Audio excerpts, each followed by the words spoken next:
Howdy all, Muglex Lives. I think it's time to play a little 7 Days to Die.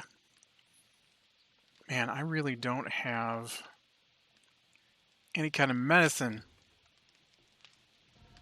What are you doing? Cooking up a clay. What are you doing? Cooking up a fire axe. I'm gonna take that with me since I need that to fix my gauntlets. What are you doing? Wasting fuel.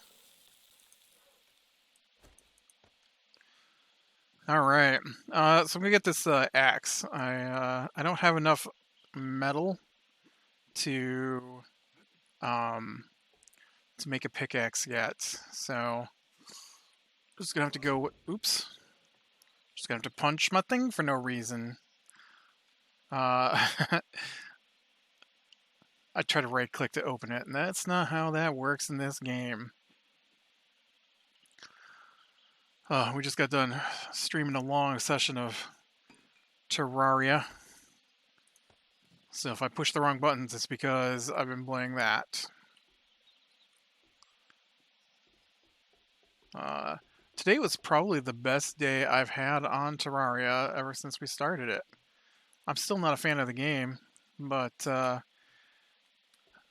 it was revealed because I've never played it before, so I don't know all the tricks. And it was revealed today to us that you can zoom the screen in and out. And so we've been dying constantly, two of us, because we can't see the bad guys coming. And they're just there on your screen right next to you every time they appear. And so today I discovered you could zoom out, and we fought a boss 3 times, and I only died once, which has never happened before because I could see him coming and I could get out of his way. Man, it is so laggy. I wanted to go into these stores over here. I think they were over here. Somewhere over here. And see if I'd looted them yet or not. Because I'm not certain that I had. Oof. This is the same thing we had last time. It's really laggy when I first start, and then it cleans up. I don't know. It's weird. It wasn't doing this in the previous patch, so whatever it is, it's in the current patch here. So we got to play D&D this week. Ugh.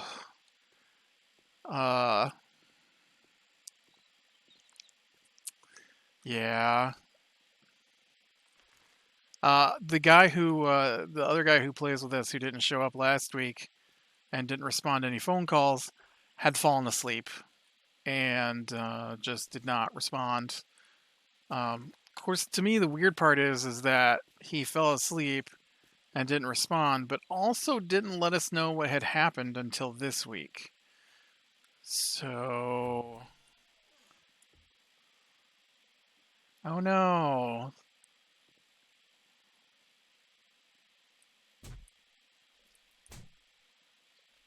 Hung herself.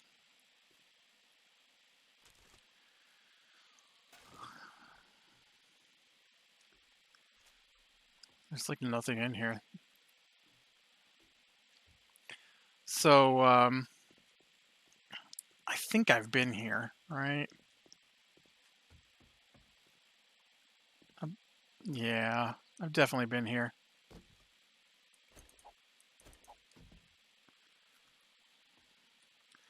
Never mind. I was already here. I was excited when I saw those stores. Now I'm less excited. It's okay, we could probably loot a house here, right?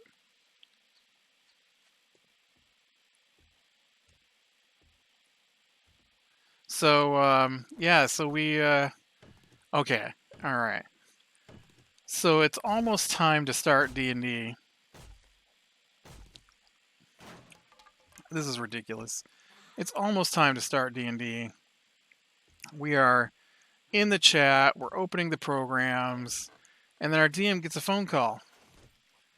And so he tells them that, hey, I'm already doing something with people, so you'll have to call me back later.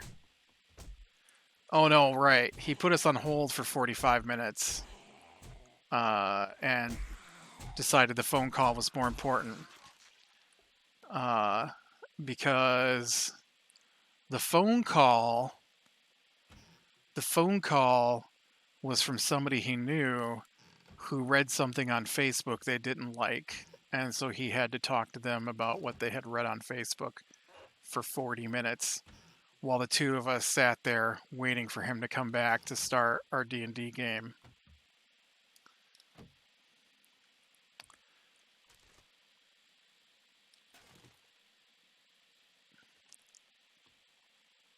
And it wasn't like a relative or a wife or anything like that. It was just somebody he knew that just called him because whatever it was that they had read was freaking them out. I think what he said it amounted to was they had posted something and then someone was mean to them, and so they were upset that someone was mean to them, and so they called him.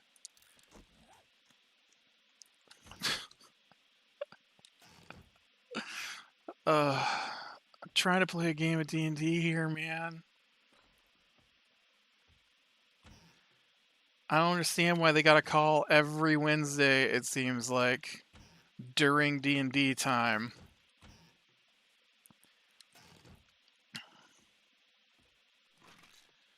Uh, I also don't understand why our DM thinks that every other person on the planet is more important than the D&D group and will just shut us down immediately if he finds something else to do. I just don't get it. I mean, he's not the only one that does that to me. There's lots of people who've done that to me, and it's always super annoying. I've never done that to somebody else. Ever. If I'm doing something and the phone rings, I might look to see who it is. But unless it's something important, like actual important, then at most I'm just gonna mute myself so that I can hang up. Or mute myself at least so they don't hear the answering machine get it. Anyways, so we got into our D&D game, which we missed a week of. And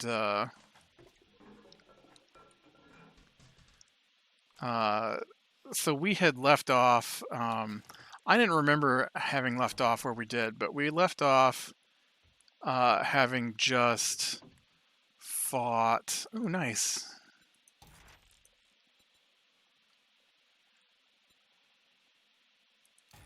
I don't think that's helpful. There are no humans that I'm aware of in the game.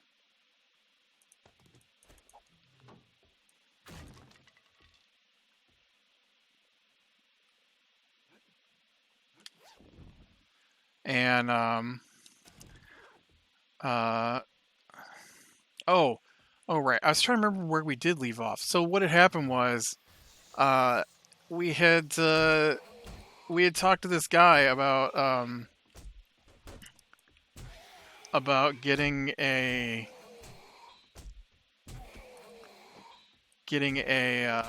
ring that he had, and then his wife told us what we had to do to get it from him, and so we we've got to go someplace else and get something else before he'll part with the ring.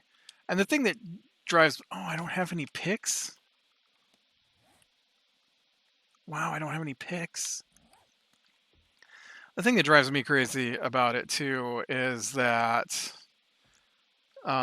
We had clearly rescued one of this guy's people, and uh, it didn't mean anything. And it didn't mean anything. And we're like, hey, we rescued your guy from the drow, and the yeah, I knew that was happening. And the one of the hobgoblins we talked to before we talked to their king has said that they'd been having a lot of trouble with these drow who were nearby, and we got rid of the drow. And so I felt like those two things should have, given us a little wiggle room for negotiating for this ring. But of course, that requires innovation in the DM, and our DM does not have any of that. So I knew that wasn't happening. I just didn't expect all the comments about how we'd better do what his NPC says or else his NPC is going to kill us. And I'm like, I don't think any of your NPCs that we have met is going to be able to kill us. I just don't think that's a thing that can happen at this point. Because the floors are leveled for our characters. And the people who are in the room with us now are not capable of killing us.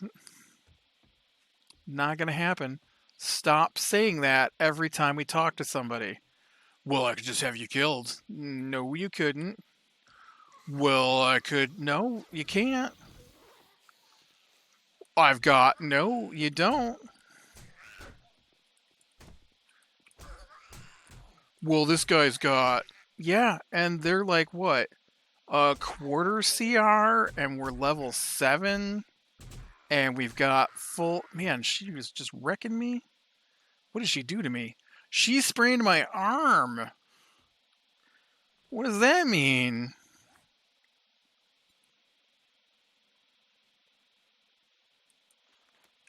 Your arm is sprained, slowing your weapon handling, reload, and swing speeds. This will take some time to heal. Ranged or power attacks will delay healing or even hurt you. Further critical hits may result in a broken arm. What? Well, that's terrible. I didn't bring any supplies to make a splint. I assume a splint will fix it maybe. Oh, I don't want blunderbuss ammo. That stuff's just paper.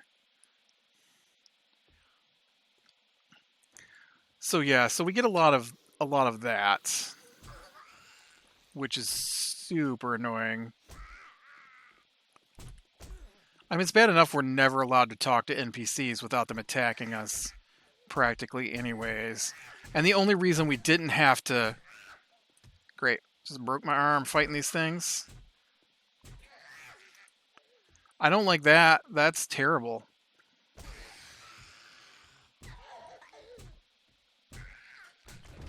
Jeez.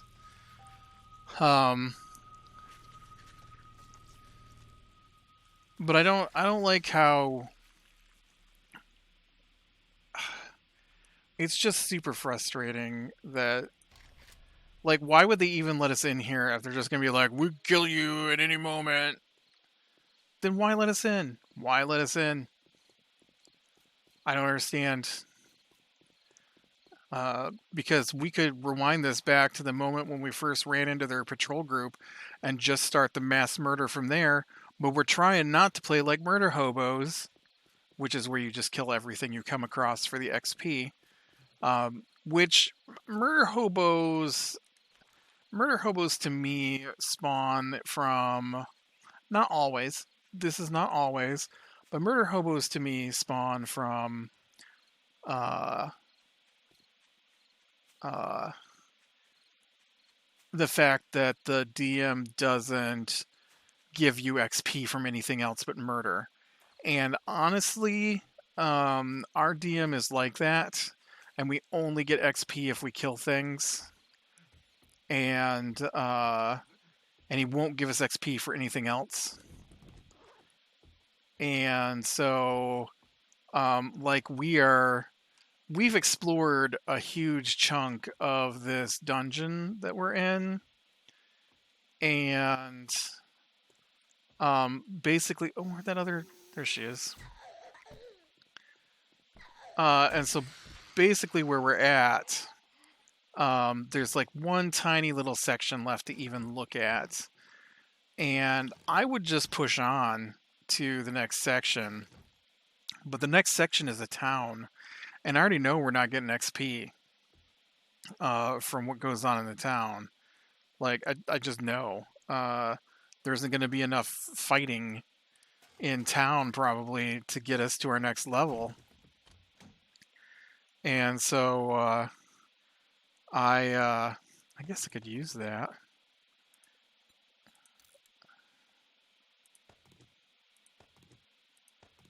I think I can turn those into iron or something, maybe. I know that turns into stuff too.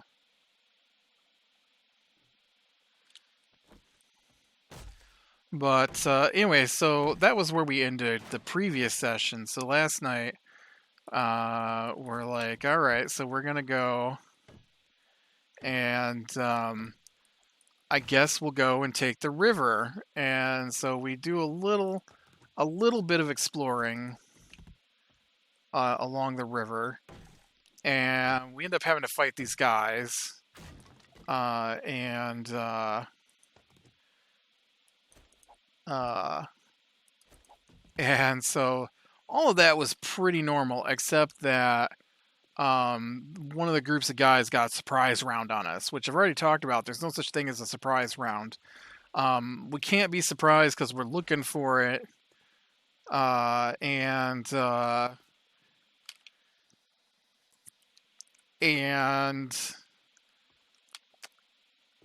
it should have been their stealth versus our perception at that point because we had rolled perception.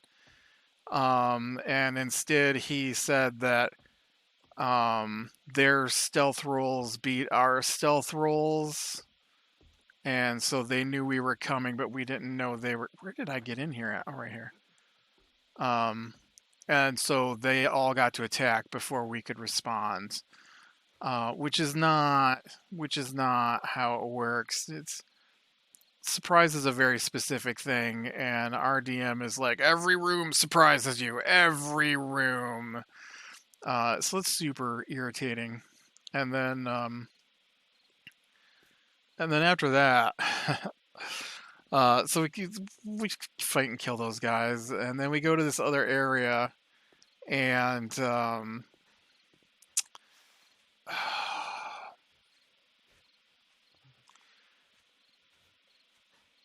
we get to this thing called a Drider. It's like a half person, half spider, and I don't. He's not following exactly the book. So last night last night was the first night. I basically was checking every room we went in after we were done with it to see what should have been there instead of what he did. And so he's skipping stuff that would give us XP, and just straight up skipping things that are supposed to happen, adding things that aren't there, like traps that aren't supposed to be there to try and damage us, and which is fine. Which is fine. I don't have a problem. I don't have a problem if he's adding traps, saying that like whatever. But they weren't that kind of trap. They were dumb things like you're walking through the hallway and you hear a click. Everybody roll dexterity checks. And so we rolled dexterity checks, and I think two of us got really low. He's like, "Well, it doesn't matter because it's an old trap, and all that happens is a rusty sword clatters out of a hole that opens in the ceiling and doesn't do any damage to anyone." Then why waste our time with that? Um, or like, we get in this room, and so there's a cauldron in the room, and the cauldron belongs to hags, which are like swamp witches kind of thing. And and so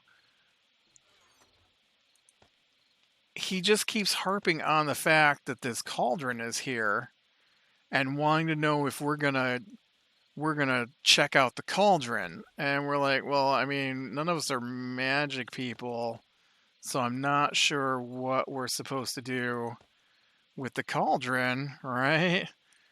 And I mean, it doesn't help us at all to to look at this cauldron. So no, we're not gonna check out the cauldron. And he's like, yeah, there's stuff in the cauldron. You're not gonna check out the cauldron? There's stuff in the cauldron. I'm like, I mean, no, no. As much as you were pressing for us to look in the cauldron, no. And and then well, your guy looks in there anyways. And he sees some keys at the bottom of the cauldron. And the other guy is like, well, I mean, do we need rusty keys for something? I'm like, not that I'm aware of. We haven't really come across anything that has rusty anything. So, no, I don't know why we would need to deal with rusty keys. And and he's like, well, my guy's gonna rule. So anytime that we don't do what he wants to do, his guy involves himself in whatever it is. And so he rolls. And I guess sometime during the reading of the book involving the rule, he changed his mind about his guy investigating the cauldron, because then he changed it over to his guy knows that the cauldron is used for scrying. What happens is the cauldron is trapped. And if anybody disturbs the cauldron who's not one of the hags, bad things happen. And so he wanted us to disturb the cauldron. But we're like, we don't need to disturb the cauldron. What are we going to do? It's full of water with some rusty keys at the bottom. We've got no need for rusty keys, you know. And so yeah, he was pretty not happy that we wouldn't get blown up. Basically, is what was supposed to happen and didn't. And then oh,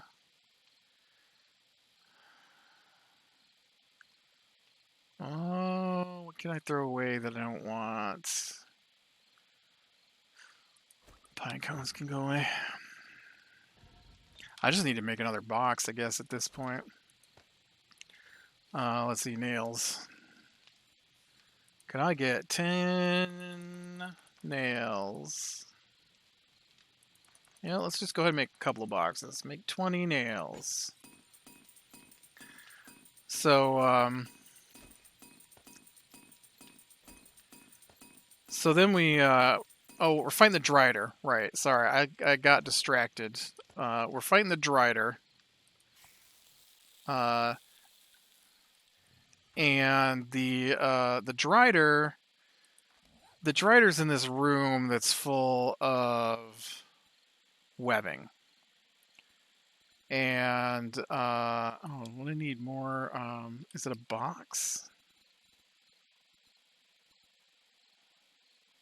Is it a storage box? I made some earlier. I don't think I have enough. Oh, right here, wooden storage. Oh, I do. Make me 2 of those, please. And so, what's super frustrating to me, and I hate this, and I hate that he always does this. The fight, somehow a Drider gets the jump on us. Always. His guys get surprised. And so it gets surprise on us, and we have to fight it after it gets to attack us. Oh, I should make one more nail here, and then I can make another box.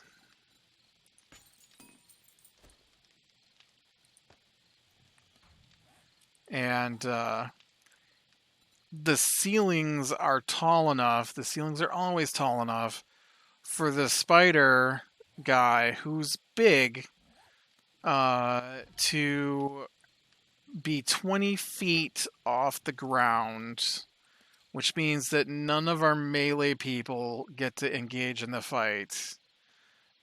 Always. Always.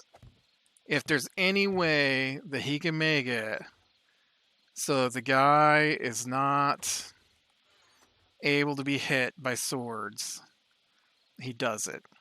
Every time. Every time.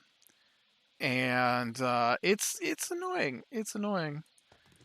And not only that, but then he says that the terrain is difficult because of all the webbing. I'll grant you that. Webbing would make it difficult. And then he says that because of how much webbing there is, the bad guy gets extra armor because of how difficult it would be to do ranged attacks. That's medicine. To do ranged attacks through the webbing. So that's where I have a problem. That's not in the book. That's not a rule. It didn't work the opposite way. His guy just had normal attacks against us. But his guy had extra armor. If it worked both ways, I could understand. Sure. Webbing would probably, if it was thick enough, make it more difficult. You couldn't see your target. The webbing might catch the arrows as they come through. Whatever. But it didn't work both ways. It only worked one way. It only was us attacking the creature. And that's wrong. That's wrong. If there's a rule made for physical reasons, and the creature does not have something that gives it the ability to ignore the physics, then it's supposed to apply both ways. And it didn't.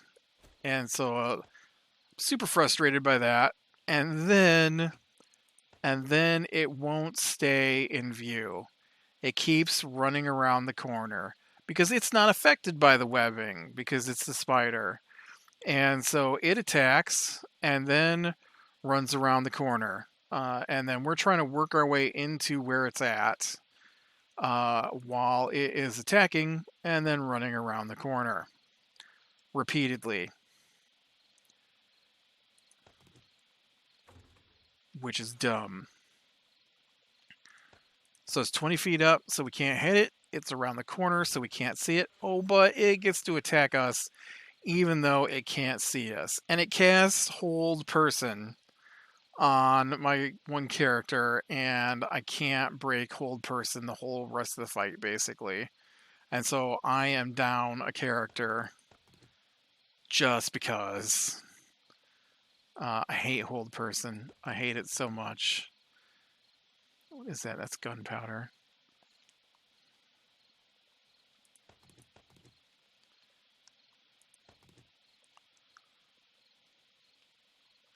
Sorry, I thought it'd be good to rearrange my boxes here.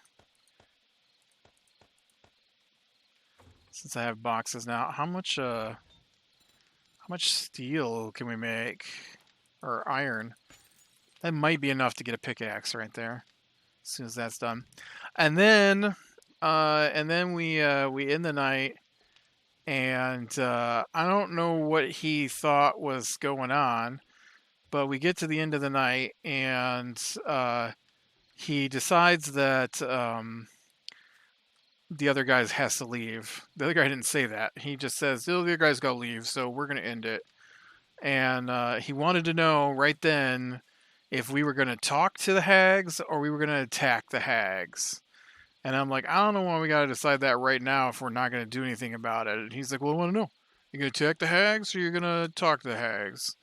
And so the other guy goes, we'll just attack the hags. because talking to them is just going to lead to attacking anyways. And so that was the end of our night. And then he gives us XP, and he's like, "All right," and he calculates up the XP. He's like, "You get 1,200 XP." And I'm like, "Oh, cool."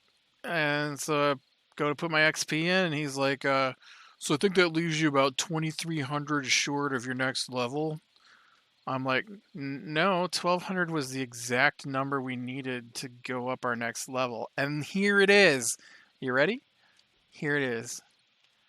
And I'm like, "Oh, so we can just go up our level for next week."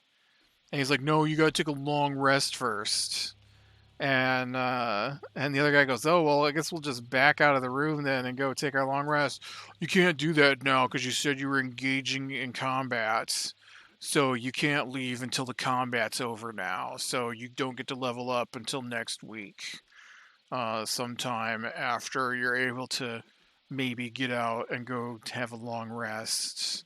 I'm like, "Well, I mean, it would just be easier if we could just level up in between because this is a level where there's a lot of options." It's called a feat level, um, which is so you got your character. This is short. You got your character, and you choose a character class. So, for example, I play a fighter. Okay, so some levels when you go up, you get a fighter ability. And then at level 3, or it depends on what class you choose. Some classes know it at the beginning, some classes got to get to level 3. Um, but somewhere in there between level 1, 2, and 3, you have to choose your subclass. And so that's what kind of thing you are within the class. So, like a fighter is the person who uses armor and weapons. But there's different kinds of fighters. So there's like an archer, or there's a samurai, or there's a mounted knight, that kind of stuff. So I play Battle Master. So some levels you get Battle Master abilities instead of fighter abilities. And then every 4 levels ish, it's not always 4 levels, but it's usually every 4 levels. Or for fighters, it's every 2 levels. You get to choose either a skill point, not a skill point, a stat point upgrade of 2 points, or you can choose a feat, which gives you a new ability from a list of abilities. And feats are shared, so anybody can take the feat as long as they have the ability to use the feat, basically. So, like, for example, my fighter is a two-handed fighter because that's what I like. I took Battle Master because everybody talks about how amazing Battle Master is. Still don't like it. 7 levels in, still don't like it. I don't think it's as much fun as my champion fighter, where I didn't have to think about all that stuff. I don't mind complicated classes either. I played a wizard like the wizard. I played a um, but for fighters, so far, my favorite fighter has just been champion fighter. It's just the easiest to work with because your fighter's good. Anyways, sorry, got off on tangent here. So this is a feat level. So everybody's got to look over the giant list of feats, or decide if they're going to spend points on their stats to increase them. And so it's like that, and so it's complicated, and it's not something you want to do in the middle of the session next week. And so I'm like, well, fine. I'm still gonna do my level up on D&D Beyond, which is where I have my digital sheet. But we have a separate sheet that we use that's also digital in the program that we play the game, which is Roll20, because it interacts with Roll20. And so I've got 2 different sheets for my guy.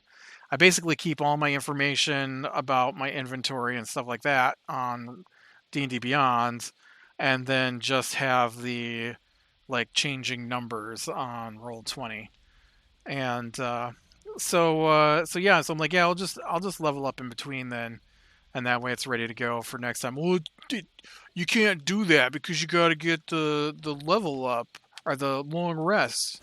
And I'm like, no, I'm not gonna level up my guy. I'm gonna level him up on D&D Beyond, so that what do I need for this? Leather and duct tape. So I just need duct tape. Uh, so that we don't take as long next week because it's a feat level. But you can't. No, you can't. You can't change your. I'm not changing my stats. This is not a difficult concept. Oh. Uh. Oh, I need 30 forged iron. Oh. I don't have enough forged iron. Oh yeah, I do. Look at that.